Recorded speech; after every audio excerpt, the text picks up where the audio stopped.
It was quite a milestone in a sense. It was a first because I was the first woman to become the head of a multinational company. Having said that, I'd like to say that I didn't sort of create a stir or anything. It wasn't that I was appointed and there was a big hype about it. But within OUP there were issues because a lot of the male employees were shocked and they didn't expect me to become the head, and they made life very difficult for me. And I think that's where I would like to mention that being a woman was a handicap, as it has been later.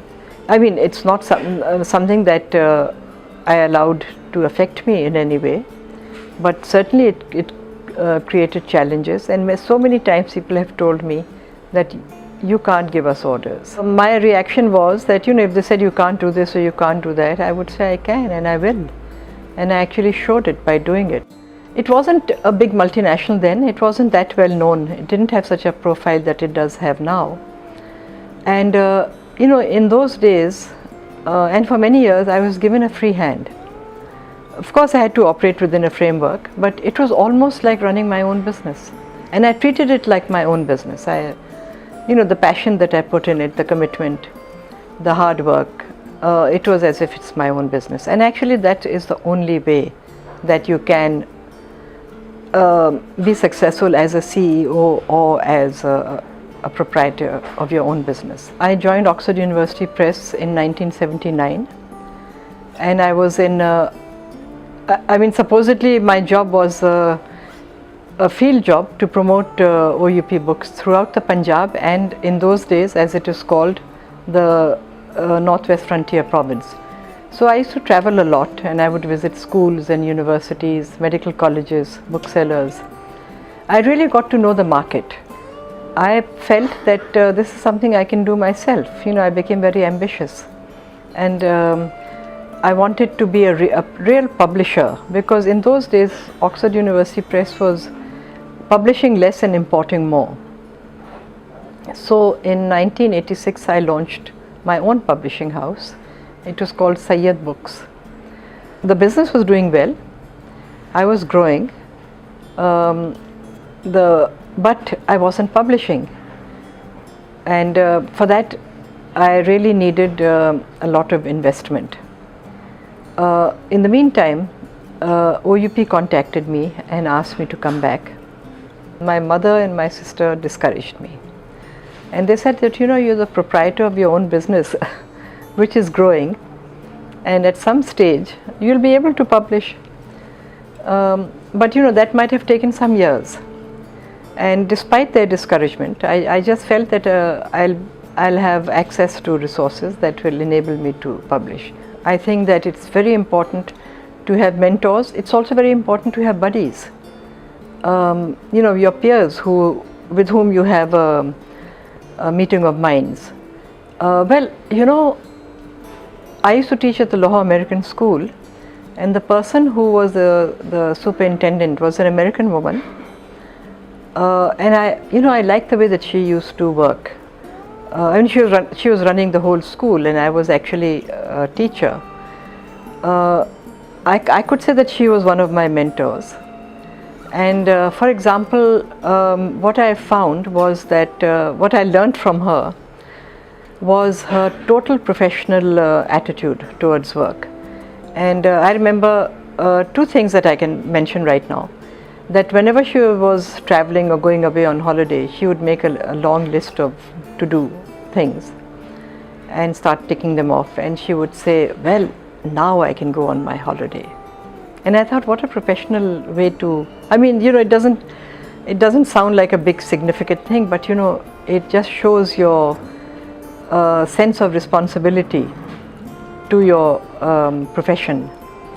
And the second lesson that I learned from her was that she said that, Ameena, if anything, you find that anything is remiss, or if somebody doesn't do whatever their role is, they don't fulfill their role in any small way, don't accept it. And again, that was something that has stayed with me. And I have never accepted work at a lower level or at some substandard level, and I think that has helped me throughout my career. I really can't think of any high profile or any CEO in Pakistan who has actually written about their experience. And you know, we need such books for our universities. I think our students should study them, and they should be role models for them. I was always very fond of reading, and I used to, I had that interest that if I started a book and I enjoyed it, then I would read the entire series. And you know, at home we had an atmosphere of a lot of, you know, a very literary kind of atmosphere. My mother was a poet. She would write a poem at the drop of a hat on any occasion. And my aunt was Qurratul Ain Haider, the famous novelist. I think parents have to set an example. They should be seen buying books, reading books, and enjoying books, rather than you know, in other pursuits. For example, we are often told that books are so expensive, but you know, people will go and eat in a five-star restaurant where you can't get parking place outside. But you know, when it comes to buying a book, they say it's expensive. So the value system has to change. Instead of buying fancy toys or fancy, you know, shoes for their children, I think parents should be buying books. For birthdays and occasions, books should be given as presents. It has to be brought into the day-to-day life. Parents should take their children to bookshops or to libraries. We do need more libraries in Pakistan. That's a huge disadvantage, because I do feel that one should not have to buy every book that one reads. You know, sometimes I wish that, because sometimes you read a book and that's, you know, then you don't need it after that. You don't keep every book at home. Well, I think, you know, I read Henri Tush, who's written a book on Aurangzeb.